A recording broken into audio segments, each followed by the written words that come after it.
Kashmir tour শেষ করে আজকে আমরা পেহেলগাম থেকে পাতনিটপের উদ্দেশ্যে রওনা করছি। পাতনিটপ হচ্ছে উদমপুর জেলায় অবস্থিত। আমাদের যাওয়ার কথা ছিল কাটরা, কিন্তু আমরা আবার পরে সিলেক্ট করলাম পাতনিটপ যাব। পাতনিটপে একদিন ভিজিট করে এবং একদিন নাইট স্টে করে আমরা পরের দিন জাম্মুর উদ্দেশ্যে রওনা করব।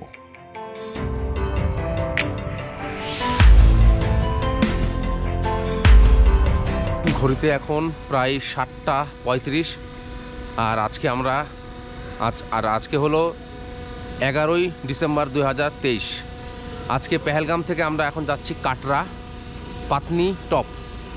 ওই প্লেসটি ভিজিট করে আগামীকাল চলে যাব জাম্মু, এবং জাম্মু থেকে আমাদের ট্রেন হলো কারো ট্রেন 8:30টায় এবং আমার ট্রেন হলো 10:45টার সময় দিল্লির। কাশ্মীরে স্ক্যাম হবে না এরকম তো হতেই পারে না। যেখানেই সুযোগ পাবে স্ক্যামাররা আপনার সাথে স্ক্যামিং করার চেষ্টা করবে। এই গাড়িওয়ালাও আমাদের সাথে সেরকমই করেছে। যতই এই গাড়িওয়ালাটি ভালো হোক না কেন, এই গাড়িওয়ালাটা আমাদের সাথে এক প্রকার স্ক্যামই করেছে। আমরা এই গাড়িটি 6 দিনের জন্য রিজার্ভ করি, কিন্তু লাস্টে এসে ড্রাইভার আমাদের সাথে ঝামেলা তৈরি করে। ড্রাইভার বলে আমাদের সাথে নাকি তার 7 দিনের ডিল হয়েছে, কিন্তু আসলে তা নয়।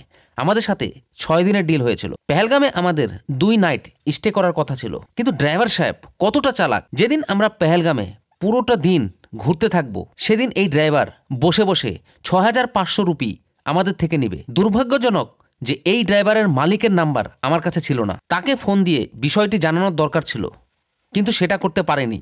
আর ড্রাইভার তো তার মালিকের নাম্বার দিবেই না। এইসব সমস্যার কারণে আমরা সিদ্ধান্ত নিলাম পেহেলগামে এক রাতই স্টে করব। আমরা কাটরা যাওয়ার পথে এখানে ব্রেক দিলাম। এখানে আমরা সিঙ্গারা খাইলাম আর চা খাইলাম, আর তেমন কিছু পাইলাম না। এ খায়ে খুশি, কারণ এখানে আর তেমন কোনো খাওয়া নাই। এখন আমরা আবার রওনা করব। কুকুরটি দেখছিল আমাদের এখানে কোনো খাবার পাওয়া যায় কিনা।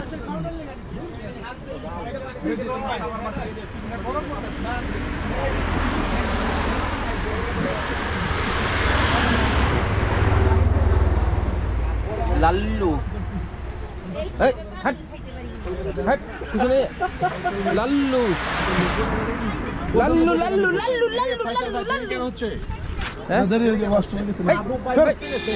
স্যার আপু ভাই পেশাব করতে গেছে। এই আপু ভাই পেশাব করতে। এটা হচ্ছে শ্রীনগর থেকে জাম্মু যাওয়ার 4 লেনের হাইওয়ে। এই রোড ধরেই আমাদের পাতনিটপ যেতে হবে।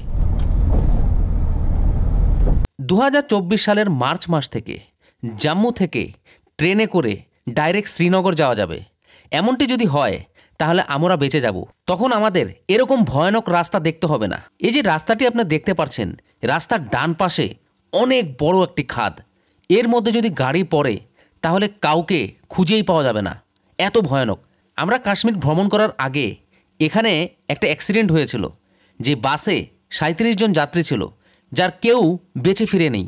মার্চ মাসে ট্রেন চালু হলে তখন আমাদের আর জাম্মু থেকে শ্রীনগর গাড়িতে করে যেতে হবে না। সেক্ষেত্রে আমরা অনেক অল্প টাকায় জাম্মু থেকে শ্রীনগর ট্রেনে চলে যেতে পারবো।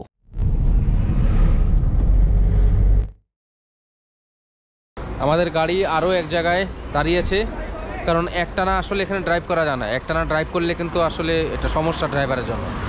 এখানে এখন আমরা দেখি কি খাওয়া যায়। মোটামুটি আমরা সকালবেলা সিঙ্গারা আর চা খাইছি। এখন দেখি নাস্তা করা যায় কিনা সেটা দেখব। আর এই জায়গাটা হলো এই।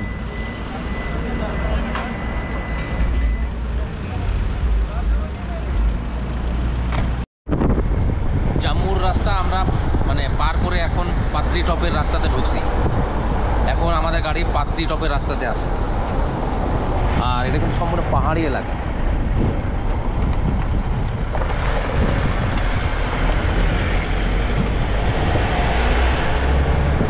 গাড়ি খালি উপরে উঠতেছে আর কি, খালি উপরে উঠে যাচ্ছে। জাম্মু শ্রীনগর হাইওয়ে থেকে বামে সাইড কেটে আমাদের গাড়িটি এবার সিঙ্গেল ওয়েতে এই রাস্তা দিয়েই পাতনিটপ যেতে হবে। আর এখন যে ভিউটা দেখতে পাচ্ছেন, এটা প্রায় পাতনিটপের কাছাকাছি। একজন অসুস্থ হয়ে গেছে, একটু বমি করতেছে, একটা ছোট বাচ্চা, যার কারণে গাড়িটা এখানে একটু ব্রেক দিল বমি করার জন্য। বরফ দেখতে দেখতে একদম মানে আমরাও বরফ হয়ে গেছি। এখন একটা নতুন প্লেসে যাচ্ছি, নতুন ঠিকানা, সেটার নাম হলো পাতনি টপ। বান্দা বান্দা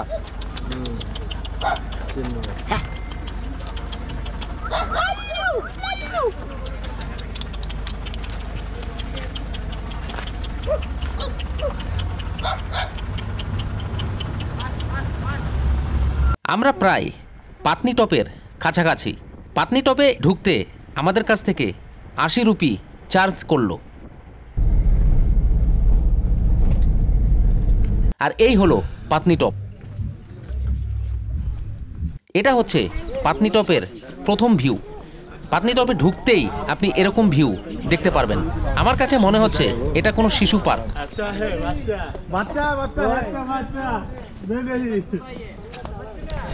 আমরা পাতনি টপের ভিতরে প্রবেশ করছি। এটা হলো পাতনি টপ। দেখি কেমন লাগে জায়গাটা, মোটামুটি আছে।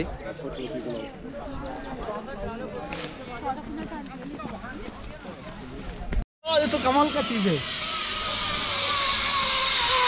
हम करेंगे। জানুয়ারি মাসে যখন প্রচণ্ড স্নো হয় তখন এই জায়গাটায় একদম বরফের নিচে ঢাকা থাকে, তখন থাকে সাদা পাতনি টপ। জায়গাটা খুবই অসাধারণ। আমরা বরফ ঘুরে আসলাম, বিভিন্ন পরিবেশের অভিজ্ঞতা নিলাম, কিন্তু এই জায়গায় এসে মনে হচ্ছে একটা অন্যরকম অভিজ্ঞতা। এখানে আমরা দেখতে পাচ্ছি এই যে একটা সবুজ পরিবেশ, এখানে ফ্যামিলি নিয়েও সহজে আসা যায়, মানে একটা অন্যরকম অভিজ্ঞতা হচ্ছে। আবার রোদ, খুব মিষ্টি রোদ। আচ্ছা, এই জায়গা, এই ঘরগুলি তো মনে হয় সাজেকের মতো লাগে না অনেকটা? হ্যাঁ, একদম খুবই সুন্দর পরিবেশ। এখানে ফ্যামিলি নিয়ে অনেকে থাকতে পারবে। আমরা যারা ইন্ডিভিজুয়াল এসেছি তারাও চাইলে যে প্রকৃতির এই সৌন্দর্য উপভোগ করছি একদম। আসলেও জায়গাটা কিন্তু খুব সুন্দর আছে। এখানে বিভিন্ন রাইডও আছে, আপনি চাইলে রাইডও করতে পারবেন। ওই যে ওইখান থেকে ওই যে ওইটা টান দিয়ে একটা ওই যে প্যারাশুটের মতো ওইখানে একটা রাইড আছে, তবে 500 টাকা চাইছে। রাইডটা 200 টাকা হলে ঠিক ছিল না? 200 টাকা হলে ঠিক ছিল বা 250 টাকা হলে ঠিক ছিল। 500 টাকা টু মাচ এক্সপেন্সিভ। মাত্র এখান থেকে এখানে টু মাচ এক্সপেন্সিভ, মানে 500 টাকা আসলে অনেক বেশি হয়ে যায়। আর তার মধ্যে একটা ভালো রোদ পাইছি একদম টপে। আজকে অনেকদিন পর আসলে এরকম একটা রোদ পেলাম। রোদ পাইছেন? হ্যাঁ, কি না না, অনেকদিন পরে এরকম একটা রোদ পাইছি। আসলে এই শরীরের হাত পা গুলো এরকম ভাবে ঠান্ডা হয়ে আছে, মানে ভিতর থেকে খেলে অনেক ইবে নিতেছে, কি মানে ঠান্ডার একটা ভাব বের হইতেছে। কেমন লাগতেছে জায়গা আপনার? তো ভালো লাগছে? সুন্দর জায়গা। সুন্দর জায়গা।